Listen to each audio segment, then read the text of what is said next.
Hi, Kathryn here with Circle Art Designs. Well, I hope you are having an amazing week.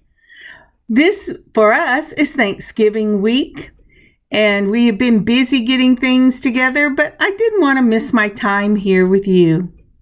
Today, we will be working on Project 4 from our October Bargain Bead Box series. This will be a front toggle dangle necklace. You know, this is the first time in a long time I have done a necklace with a front toggle, and I am really looking forward to doing this one with you. So the supplies will be listed below, and we'll go over them in just a minute so we can gather up our things and do this piece together. As I have been thinking about this week and about Thanksgiving on Thursday, and looking down at my semi-clean table and seeing give thanks to the Lord, I'm very thankful for the gift of jewelry making. I love designing jewelry and making it and learning new techniques. And I am very thankful to the Lord that He has given me the ability to learn and to have the opportunity to have the things that I need to do this. So if you are having Thanksgiving this week, or even if you're not, what are you thankful for in this last year or even this last month that you are really thankful that is in your life? It's a good thought. Okay, let's get started. So, turning on my light, we can get out our little blue mat that never quite looks blue in my lighting. If you notice, you can see that I use two lights, one right on top of the other, because my room is rather dark. Now, when I first put this on, it gives this glimmer of blue, and I'm so happy.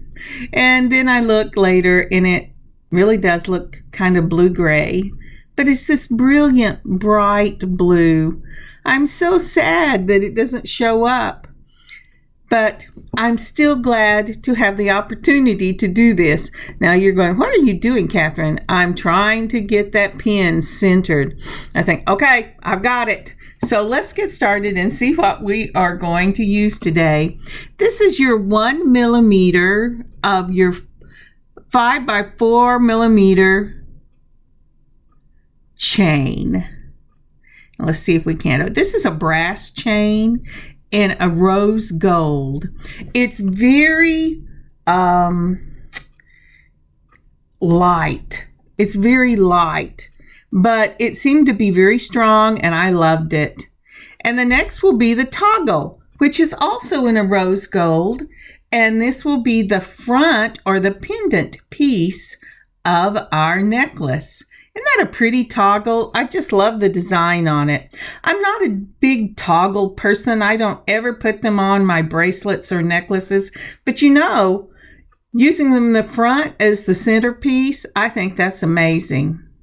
Now, again, from the Bargain Bead Box, the other two were also from the Bargain Bead Box, are these lovely rose gold leaves. When I saw these, I went, oh, I want to do something stunning with these. And so I've saved them to one of the very last projects I'll be doing from this box. Then we have a 7 millimeter electroplated hematite. And it says it's imitation hematite. I'm not sure what that means, but it has a nice weight to it, and it's a beautiful rose gold color, and it kind of looks like little pills or maybe Tic Tacs, and I really like it. And then we have our 5 millimeter daisy spacers in the rose gold, and we will also be using those. And then we have these wonderful 10 millimeter crystal faceted beryl beads. These, if you have not taken them out and looked at them, are amazing. And some lights, they're kind of a diamond color, and others, they're brilliant green or a beautiful purple. And I just love the way they catch the light and change.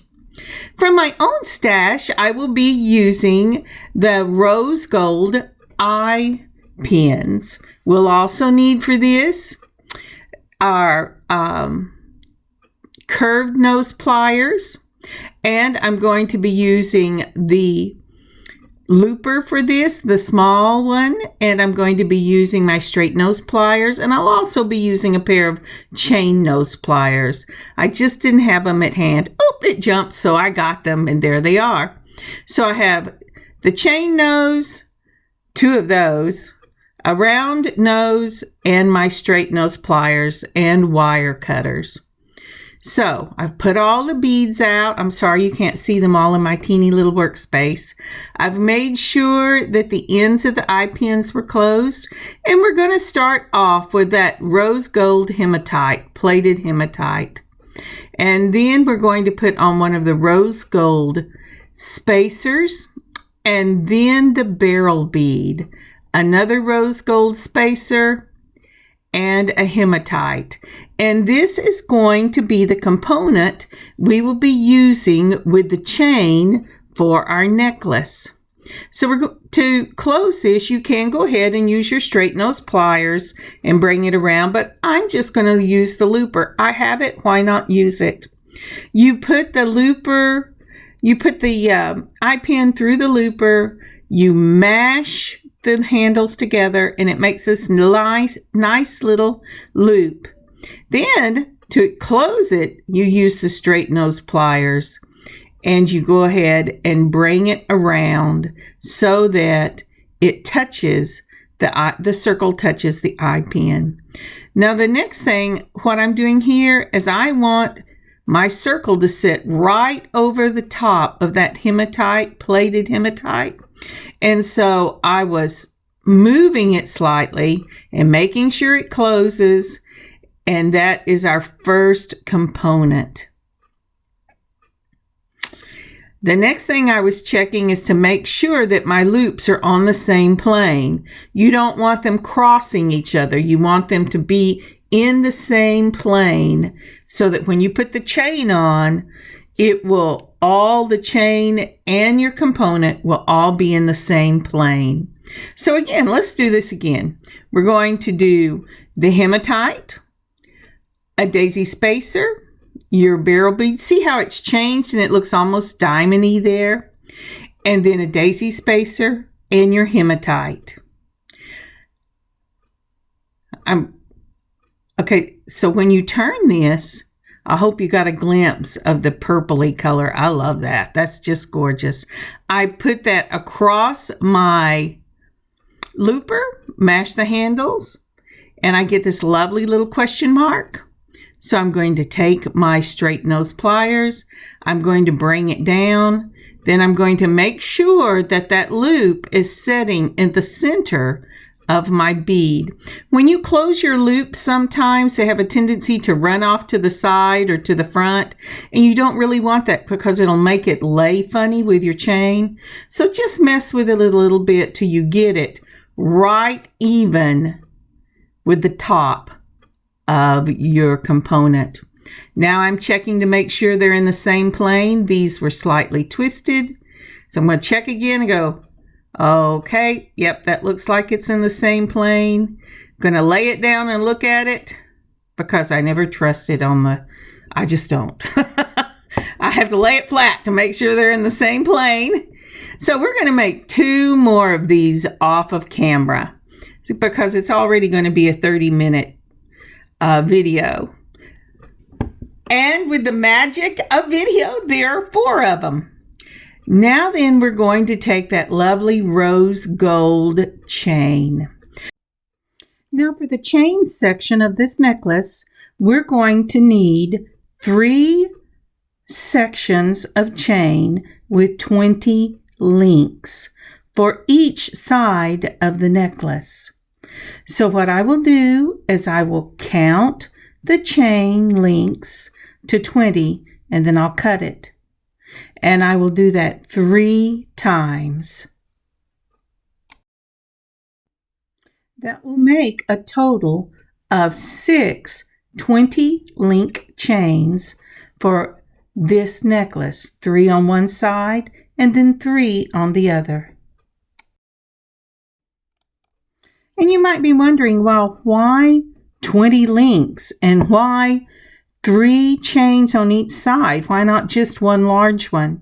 Well, I will be putting components in between the spaces for these chains, and I have chosen 20 because of the length I want this necklace to be.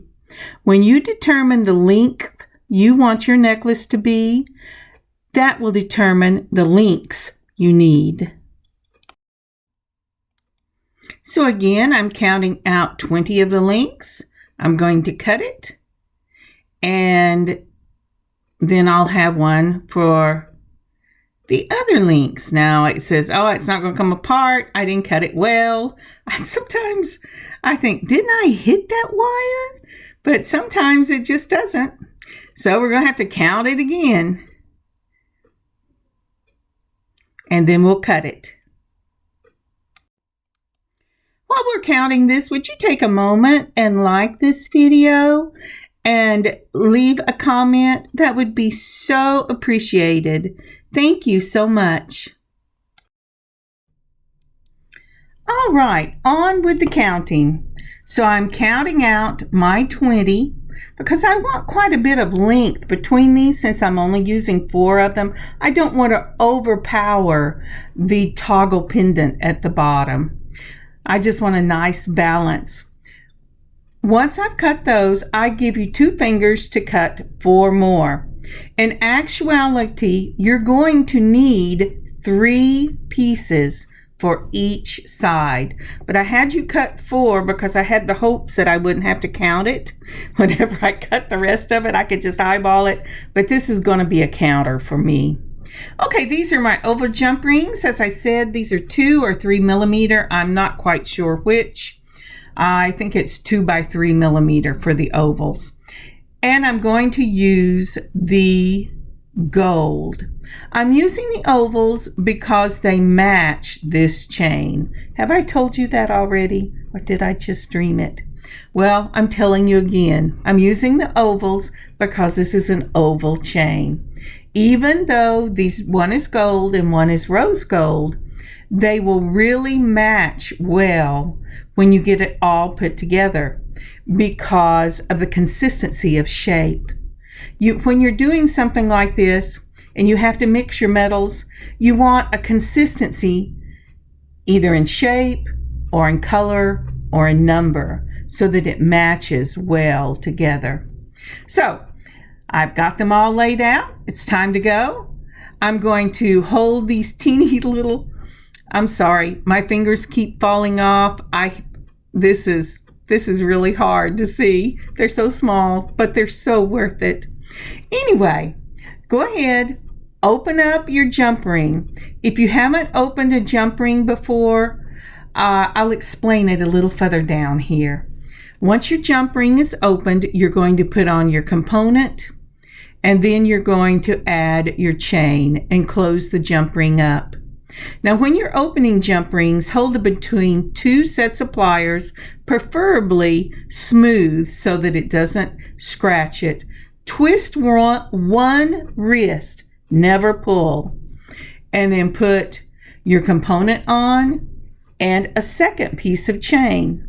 You say, well, why would you not pull it apart?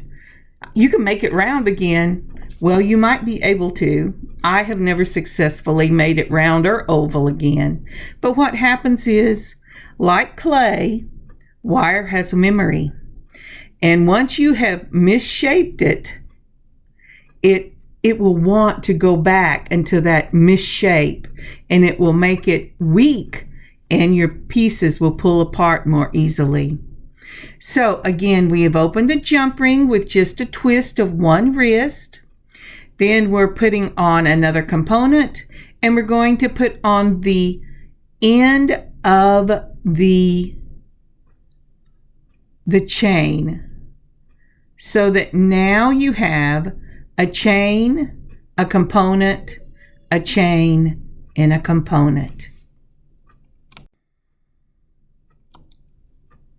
All right, I'm making sure that I have this straightened out. That's one thing when you're working with chain. Always run your fingers down it when you're using pieces of chain and components. That way you know that your chain is actually laying the way it should lay when you've put it in the jump ring. Otherwise you could get your piece finished and it be twisted and you have to take it apart.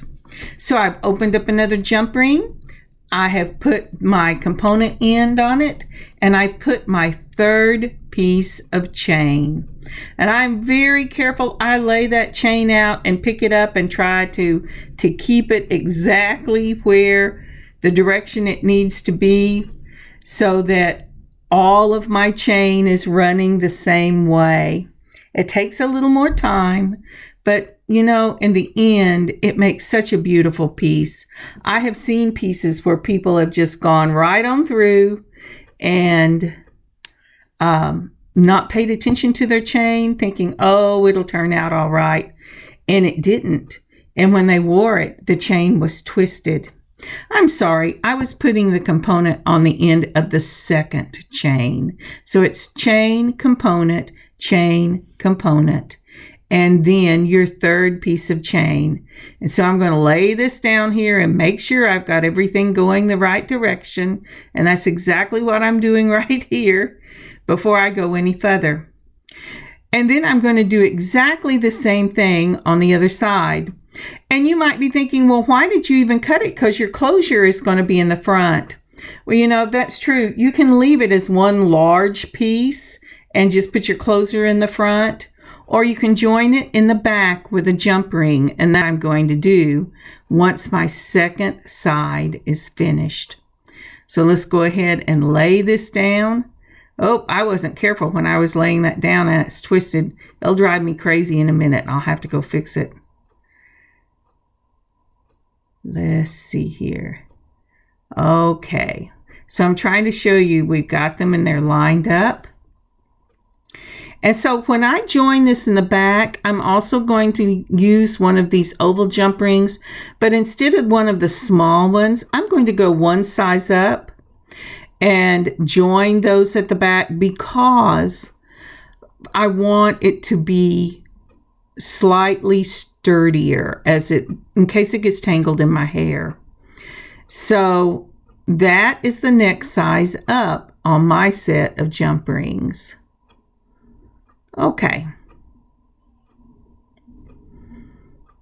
And it'll look just like that. Isn't that pretty? And those are all going the right way. And I know all my chains are going the right way because I have been very careful. And so now we can join it together. Hold it between two jump rings. Twist one side. It opens up. Without twisting your chain, go ahead and put one side on that oval jump ring, then the other side, hold it between the two pliers, and twist it back closed. Now, the other thing about using oval jump rings is because of where the slit in the jump ring is located, it actually makes it harder to pull apart. You know, if it got caught in your hair or something, because it's not round, it's oval, and the slit isn't at the top, it's at the bottom.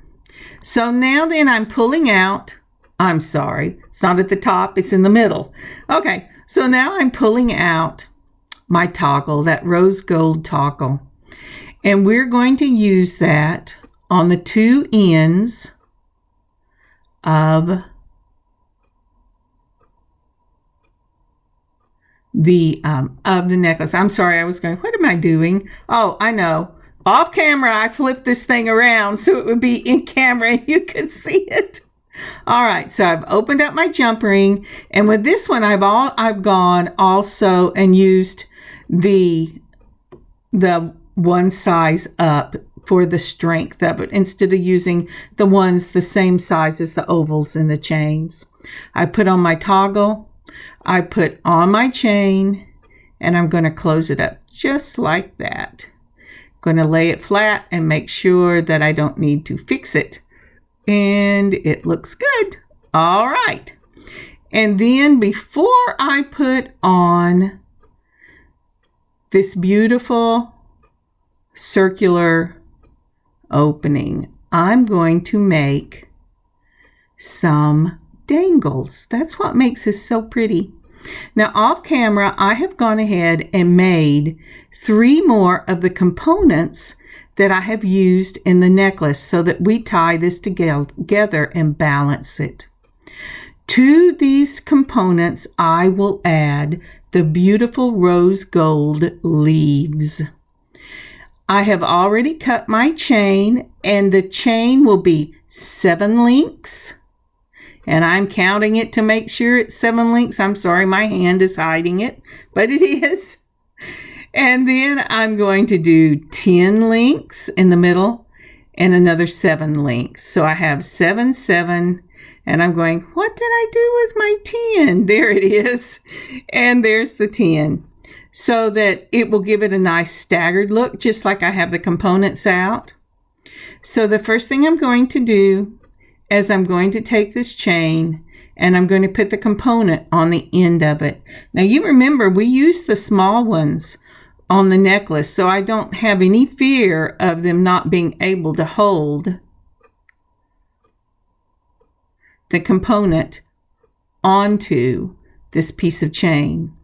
So for each one of the dangles, it will be a jump ring holding a piece of chain and the component. And remember, these are the exact same components we did in the beginning. So let's see if I can get this to just hold close. Sometimes, and this one was one of those, I was trying to pull it out slightly because when I opened this, I realized it came from the factory slightly tucked in. And I have to very carefully move that up into place so that it closes completely. Otherwise, when you least expect it, this thing is going to wiggle out, even from an oval that's on the side with a side slit, and fall someplace, and then it will be sad.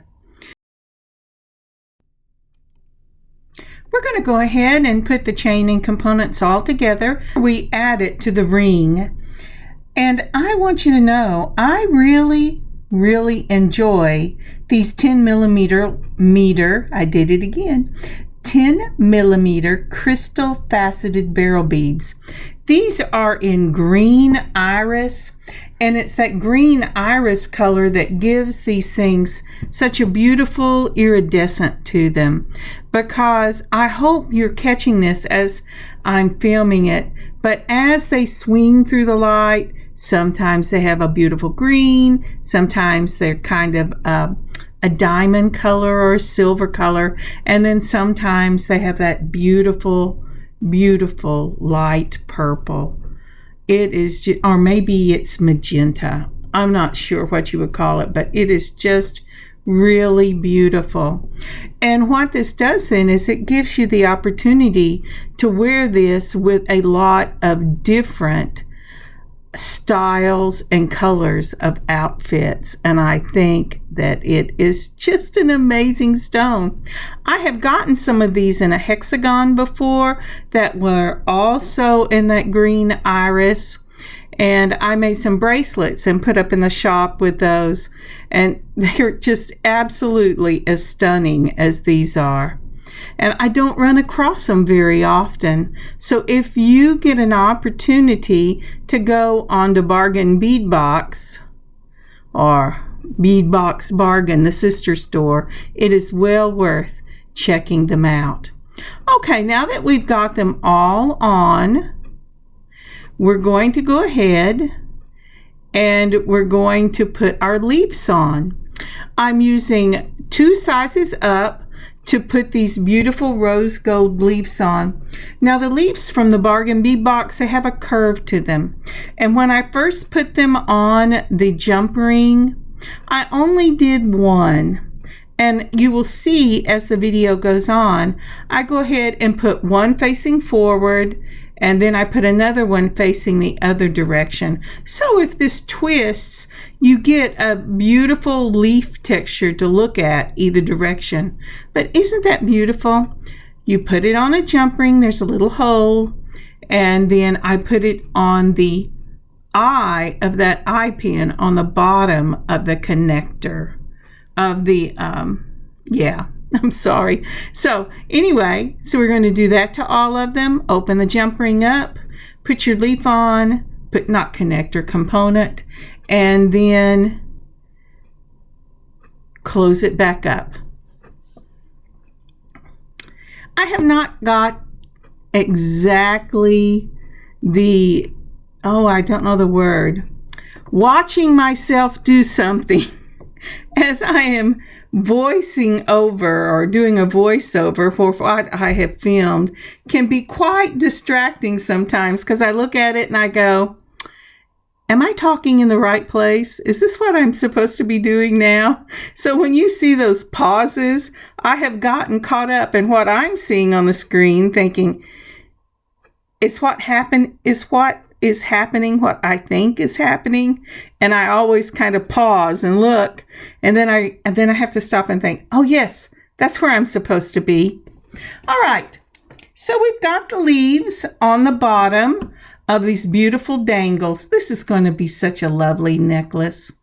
And using the next to the largest of my jump rings, you want to get a jump ring, whether you're using round or oval, that will fit comfortably on the ring here. And so I've opened it up between the two pliers and I'm putting it on the ring.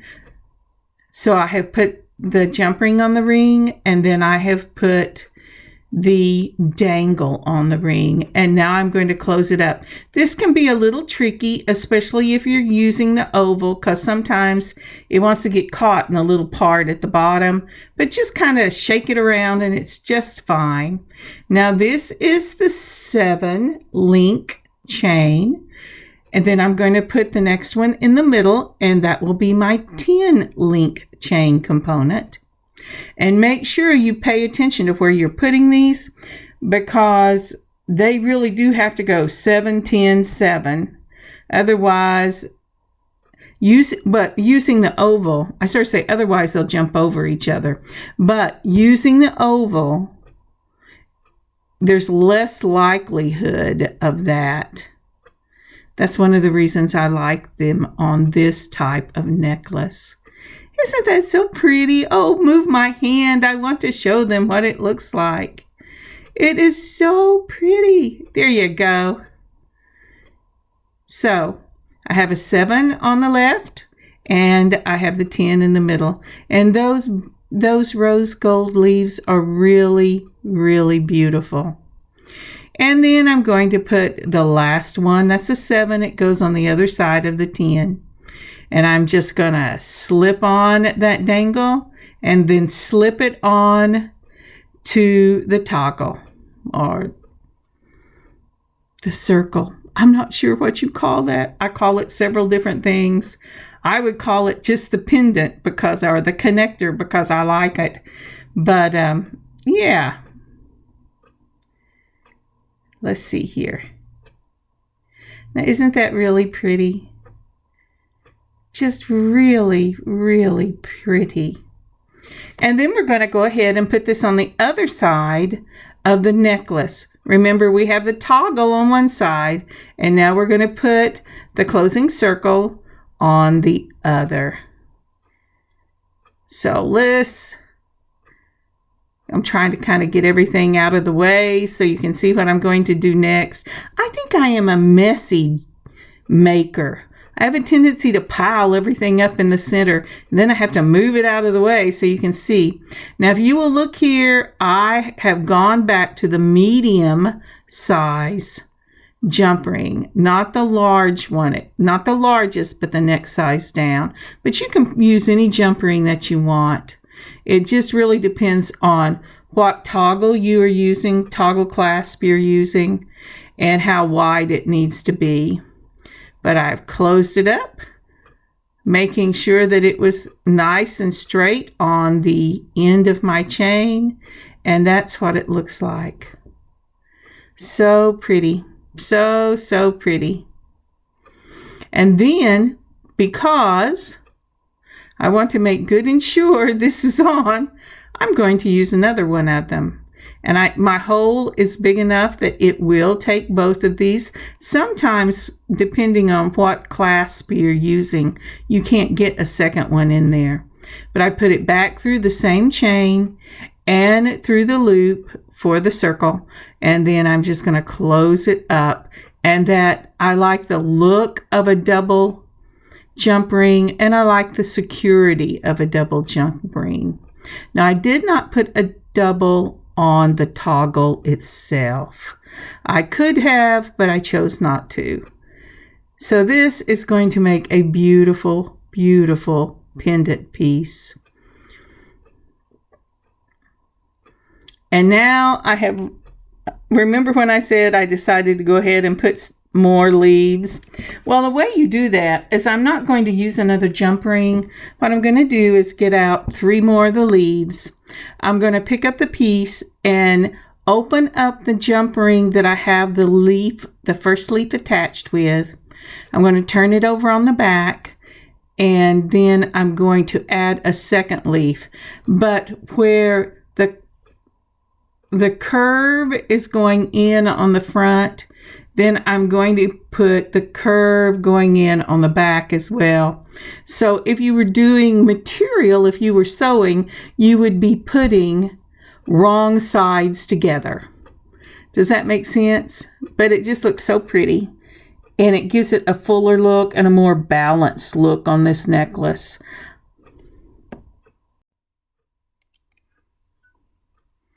And it's not hard to add. In fact, if I had used a larger jump ring, I could have put 3 on each one of the ends, but I didn't really need that because it was full enough. The one thing you have to be real careful with when you're designing jewelry is to not get over enthusiastic with the amount of stuff you throw at it. I mean, there is a time and a place for lots of things on jewelry. And I know that lots of people really enjoy a very, I don't know the word. It's a very full look, kind of like cha-cha bracelets are very full. And I love cha-cha bracelets.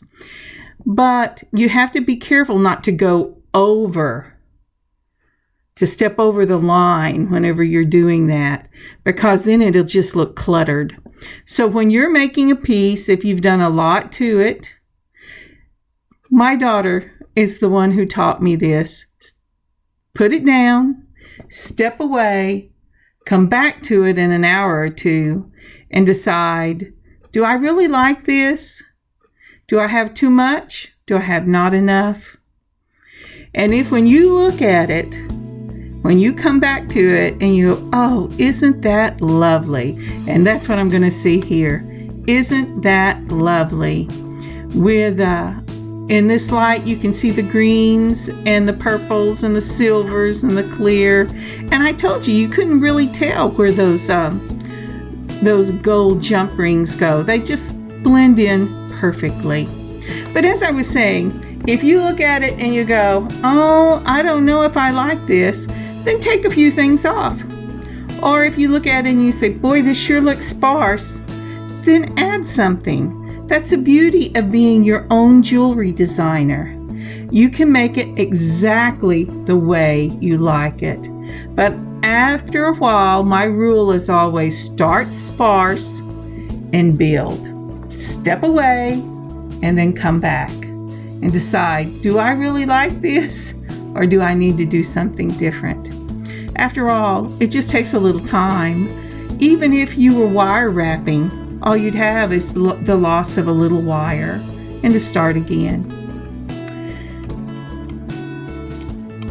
Thank you so very much for joining me on this beading adventure today. Here's some pictures of the finished product. I'm not sure this will be up in the shop yet, but if it gets in the shop, it will not be till next week because we are having a holiday on Thursday and expecting family. Y'all have a great rest of your week. I plan on seeing you on Friday, and have a wonderful beading adventure of your own. Kathryn, circleartdesigns.square.site.